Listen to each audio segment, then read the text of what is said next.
Welcome to the Downtime Show with your host, Mr. Robert Jackson.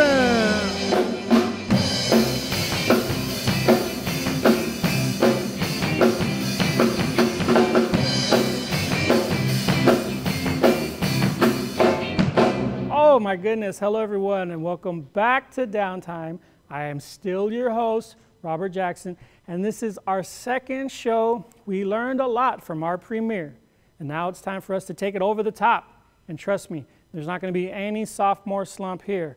Think Second Time Around by Shalimar. Think Godfather 2, Terminator 2, Empire Strikes Back, In Circles 2. You get my point. But we're not going to let the success go to our head. Although my brother did put a down payment on some quads, and I'm looking for a house in the nice part of Levine this time. And we're not going to get too carried away by all the attention, even though our mom is really loving it. She said after watching our show, they dedicated a whole hour of rosaries for me and my brother at her church group. And I am getting a lot of notoriety too. When I was at the gas station, for some reason, I got 20 cents off every gallon. And my brother has his own parking space now. At home, not his job. But before we get started with the rest of this show, let's give it up for the Downtime Band. Come on, boys.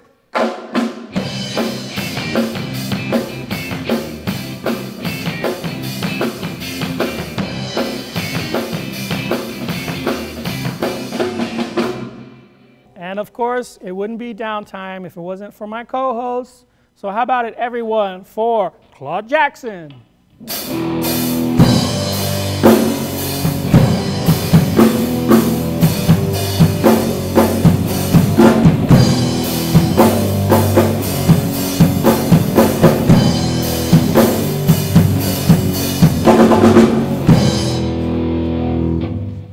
Okay, I don't know if you're coming on the show or like preparing for WrestleMania. I'm ready for this, man. That was a little too dark for our second the guys had something cooking, and they really, really brought it. I think something inside you back from, I think, 1989 and your Metallica days came out? Yeah, that's it. Actually, I saw Metallica just down the way here back then. But you were a totally different guy. Your life has changed a lot in the years. Oh, yeah. Just like James Hetfield, I got a haircut. You got a haircut and you got sober. Yeah, that one for sure. But anything going on at the house? Anything interesting? Wife, the kids? Well, you forgot Quavo. Quavo? Yeah. The rapper? No. Quavo is our dog. He's a boxer. His dog's name is Quavo? Yes. But he was named after the rapper. Okay. We gave the kids an opportunity to name the dog. I was hoping for an Otis. Sounds like it backfired. Rex, yes. Naya, the 4-year-old, she wanted to name him Gabriel after her cousin. Okay. And that was actually like a good. That was a good vote, but Quavo won out. Claude III lost, and so now he's Quavo, and it's a name that I have to explain to my white neighbors all the time about a name called Quavo. Well, I'm sure. I mean, someone buys all that hip hop music, you know what I mean? But we got a really good show today, don't we? We have Deran Martinez, MMA fighter. We also have comedian Wolf Brown, and he's going to tell a lot of jokes, the ones that we can air. I'm sure you'll like them. But we're here having a good time, so we're going to take a short break, and we're going to come back with our first guest, Deran Martinez. So don't go nowhere.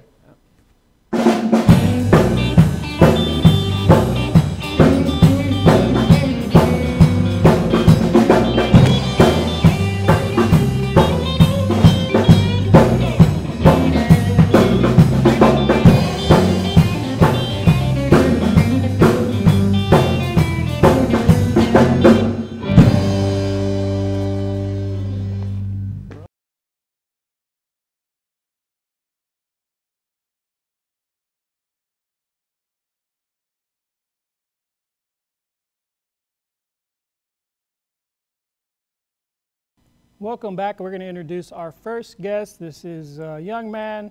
He's an athlete. He's a professional MMA fighter, and he's representing District 5. You know him, you love him. How about it for Duran Martinez?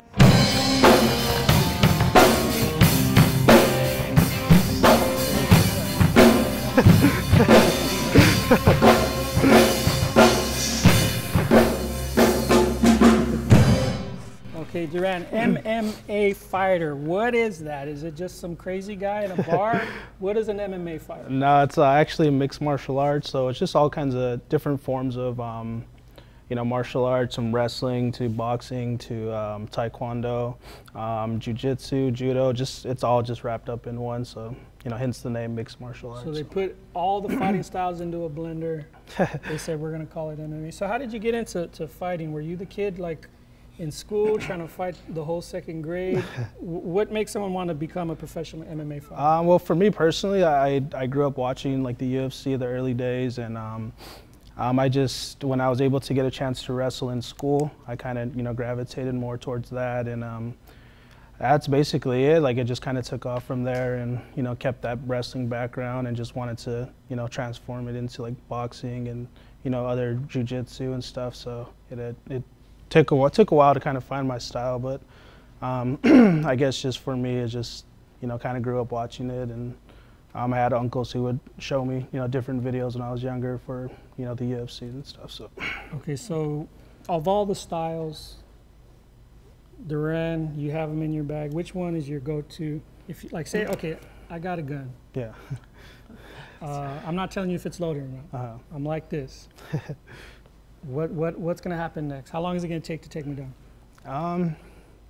I guess my instincts would probably be my wrestling. Okay. I think I practice so much on my boxing in different areas too, but I think like my instincts kick in, and it's just wrestling automatically. So I think it would probably be a little fakes. If you pull the gun on me, I'd probably fake throwing a punch and just take you down there. And okay, for all those people that are out mugging, you think you're gonna sneak on this guy and take his money, take his wallet? He's got something for you. So the fighting game, pretty competitive, especially at your level. So you've been in rings, you've had audiences. What is that experience like? The experience never gets old. I'm an amateur MMA fighter right now, so I'm still kind of climbing the ladder. Good. I'm still climbing the ladder, and I'm just kind of like a ladder match. I've seen that. The one no, with, it was Undertaker and I think Shawn Michaels. Is that what you mean? That kind of no, not that ladder. Just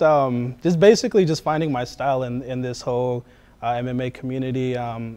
I'm actually going to be dropping a weight class for my next fights, so I took a chance at going, fighting at heavyweight starting there, but I think it was just, I feel a little better, like at a lower weight class, and I feel faster. I feel like my power's still there as well. So I think when it comes to competing, like I said, it never gets old. It's a good feeling. It's kind of a bittersweet type feeling, because I mean, you're in there and you're anticipating walking out in front of hundreds of people, and the nerves, everything just kind of kick in, and you got to kind of stay composed. And I'm feeling those nerves right now. This guy's making me nervous. So your mask, does it have like come out like this? Is there horns? What color is your cape and like your trunks, your little Speedos? Yeah, how do those look? No mask. Just I mean, I don't know. I guess it isn't really that kind of sport, I guess. I mean, different kind of sport. Okay, I don't think Rob knows exactly what this is about. Okay. He's never really been into a fight.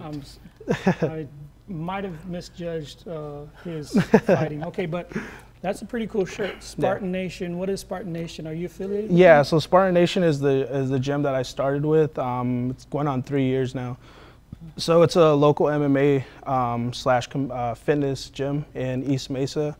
I started there as a student. I was training to fight, and my goal when I first stepped in was to fight. So after a year or so, I trained every day, and I was able to compete.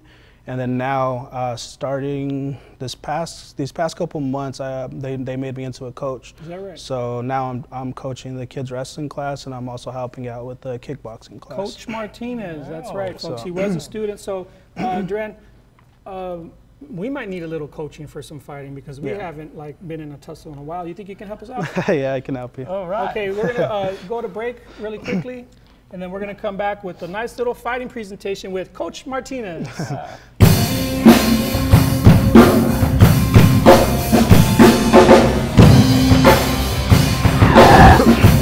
gonna be fun. Yeah, it'll be fun.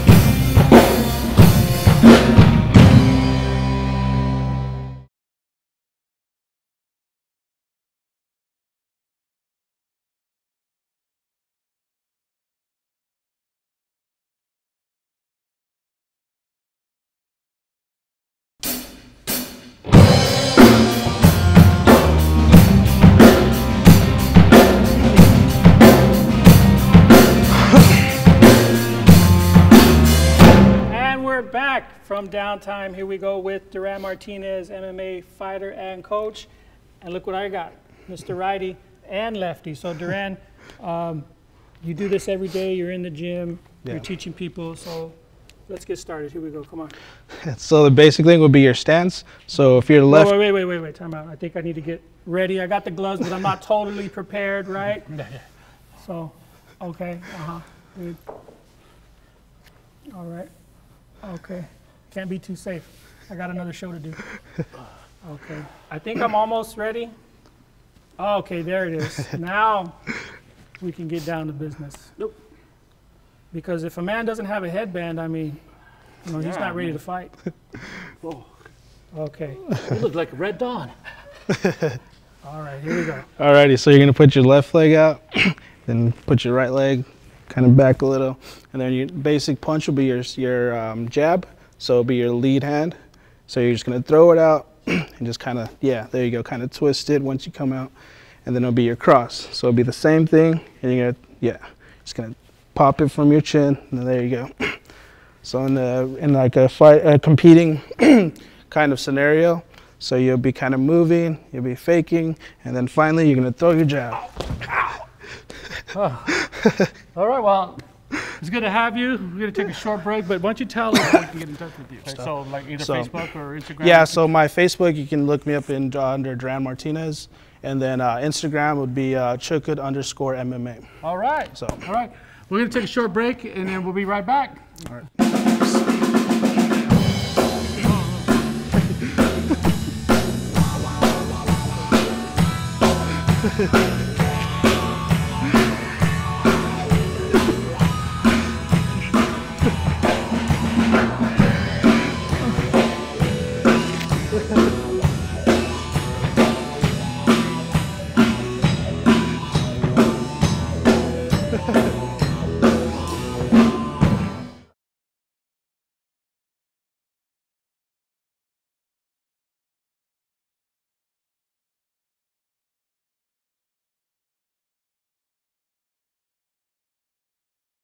Hello, everybody, and welcome back. We want to welcome a very talented young man. He's going to be performing some comedy. You guys are really going to love it. How about it for Mr. Gila River, Wolf Brown? Yeah.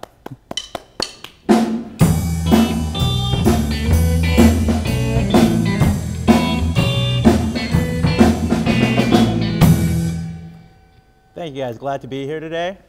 I wasn't feeling good this morning, so I told my grandma, I was like, I don't think I'm gonna make it, Grandma. I have this nice big thing I'm gonna do tonight for the people of Gila River. She was like, you know what? If you're not feeling good, you should go see your uncle. He's a medicine man. He can heal you.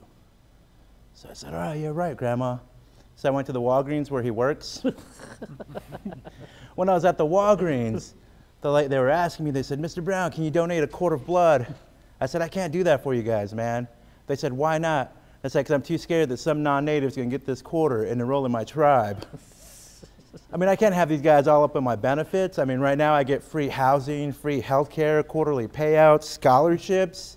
I mean, if that sounds like a brag, it's because it is. You know, it's also a reason to get knocked up by a chubby native comedian when he comes to your town. Because I might not be there for this kid, but my tribe will be. You know, it's getting crazy. You know, I'm trying to step out. I'm 37 years old now. And I'm just trying to explore new things. So the one thing I started doing was like dating, you know, dating outside my culture. So I started dating white girls, right? The scariest thing about dating white girls is they live in like 2-story houses. And my natural enemy is stairs. You know, there's only so many times you can fake walking up the steps and stopping on the first landing like, oh, hold on, I gotta tie my shoe, you know. So I always think it's funny that a lot of people think of our ancestors as these wise, noble people, you know, that they knew something about the earth and everything that we didn't. But see, I don't think of our ancestors that way. You know, I think of our ancestors, you know, like us right now, but just back then. When I was little, I used to walk around and like picking up little pieces of pottery, you know, and I used to think to myself, man, I wonder how this got here. And then I started thinking about it, you know, flashback, you know, I think about a guy, you know, a Pima guy out there hunting all day long, you know, with his brothers, you know, trying to get that stuff and bring it back home to their family. He starts walking home. He goes back to the Ola ski and stuff, and they're cooking under there. And he hands his wife, you know, the rabbits. He hands her the deer, and she's like, "You've been gone all day, man. This is all you brought back?" He's like, "Yeah." He's like, "I bet you were just out there playing around with your brother. You guys weren't even hunting. You guys were just hanging out, talking all day." You know, so he's like, "Man, I don't have to take this. I'm going to go inside the house, you know." She's like, yeah, walk away, walk away." He's like, "Man, I should have just stayed out there longer." And then his wife's like, What'd you say?" "You know what? Little Bear came around here looking for you. You know what? If you want to go be with her." He says, "All right then." He gets his stuff and he starts walking out. And as he's walking away, his lady gets his pottery, right, and throws it at him, beans him in the back of the head. 100 years later, here I am. Wow, how did this get here? You know, it's crazy. I always think about like our ancestors and all that other fun stuff. Like I'm pretty sure it was really hard, you know. It was hard working in those back times, and especially farming. You know, we were known for irrigation. I think it was really hard because they didn't have no hose. I often think now, like when I was a young guy, I used to try to pick up chicks. You know, I always wanted to be that cool guy, but I never quite was. But I always look at like my Hispanic friends. You know, my Hispanic friends could use their accent to pick up chicks. You know, they could be like, "Hola, ¿cómo está?" You know. What do I have as an author man? You know, I have my language. I could try to use my accent, but it always sounds weird. I'm like, "Hey, how's it going?" You know, she gets scared, runs away. You know, I'm like, "Eee." You know, I come off loud and drunk even when I'm not drinking. You know, and even like, I can't even compete with like the tribes back east, right? Like you think about those guys, they got like the grass dance, the fancy dance, you know. What do I have as an author man? As an author man, what do I have? The round dance, you know. I got the round dance, you know. You guys know how that stuff goes, you know, it's like this.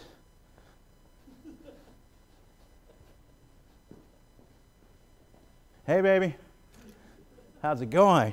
You know, it's going to take like 50 rotations to get any real information from these girls, you know, that you're trying to talk to. And in the end, it might end up becoming a cousin. I can't have that happen to me again, you know. Thank you, guys. That's my time. I'm Wolf Brown. Oh, man. That was good stuff. Fantastic. Thank you, sir. So with the comedy, it seems like you really kind of found something to express yourself. You're using humor. How did you get into comedy? I got into comedy quite by accident. I mean, I was always kind of like a smart mouth kid. Okay. And one of the things I'm really known for is roasting. Okay. In which, to me, that comes very natural to us as often people are Native people, you know, for the most part. Roasting. Give us a definition of what it is to be roasted.